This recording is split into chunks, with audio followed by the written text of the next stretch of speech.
everyone! Welcome back to the GitHub Copilot CLI Beginner Series. Today we're going to plan a new feature, build it, and review the code, all using only Copilot CLI. So let's go! In a previous video, we took a look at a bunch of slash commands you can use throughout your workflow. Now let's take a look at 3 powerful ones we can use in sequence to plan a feature, have Copilot build it for us, and then review it using /plan, /delegate, and /review. Plan mode, or /plan, is great for ensuring Copilot builds exactly what you want by creating the requirements ahead of time. Copilot will ask clarifying questions, and it'll produce a step-by-step plan before writing code. Let's take a look at our app. It looks like when I select a game and click Support this game, it doesn't do anything. I want this to work by showing I've supported it both within the individual game view and on the main page.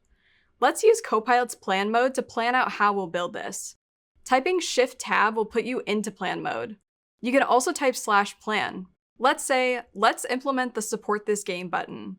We should see the status change to supported and also have an icon appear on that game on the main page.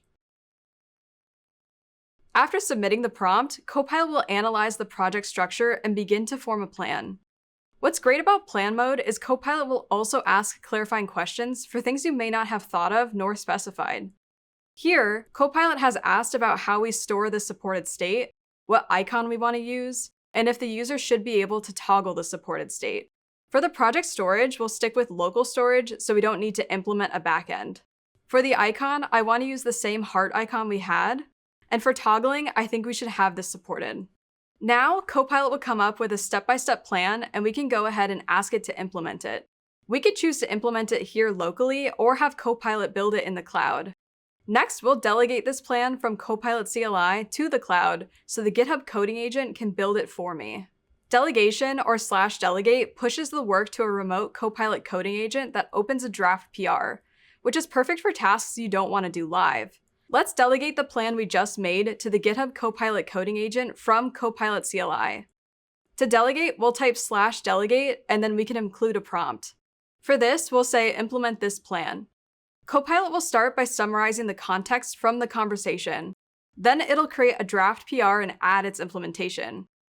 Copilot CLI will also provide a streaming log of what the agent is doing remotely.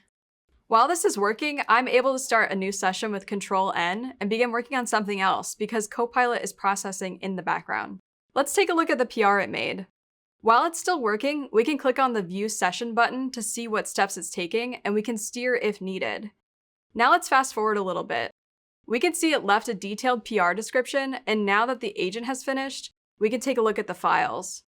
From here, we can head back into Copilot and run /resume to play with this branch and test it. If you hit Tab while looking at the /resume menu, you can cycle to the remote branches. Here's the one we just created since it was spun up 22 minutes prior. Now we can continue the work remotely or pull it down locally. And for today, I want to work on this locally. This is how you can delegate tasks to the GitHub Copilot coding agent directly from your terminal. And now we'll take this PR and review it using Copilot. Copilot CLI can review your code right in the terminal, and this works with both uncommitted changes or changes that are in a PR. The goal of this PR was to get this Support this game button working, which we can now see is changing state when I click on it, so that's a good sign. We also wanted an icon to appear on the home page, which it looks like it has. To start this code review, we can type /review, and we can provide additional things to look at by adding an additional prompt. For now, we'll stick with a plain review. This will then delegate the review task to a sub-agent that specializes in code reviewing. Right now, we're reviewing the PR within a remote session, but this also works for local sessions as well. This is helpful for finding any bugs or vulnerabilities. And one tip is to have the review use a different model than what wrote the code. If Copilot finds any issues while doing the code review, it'll apply fixes to them and ask for your input. At the end of the review, you can see a summary of what Copilot changed. This way, you can continue to iterate with Copilot to fix any of the items it found within its review and have more confidence in the final PR that you'll merge for your feature. This is how you can do a complete coding loop with Copilot CLI to plan your feature, have Copilot author it for you remotely, and review what it built, all from your terminal.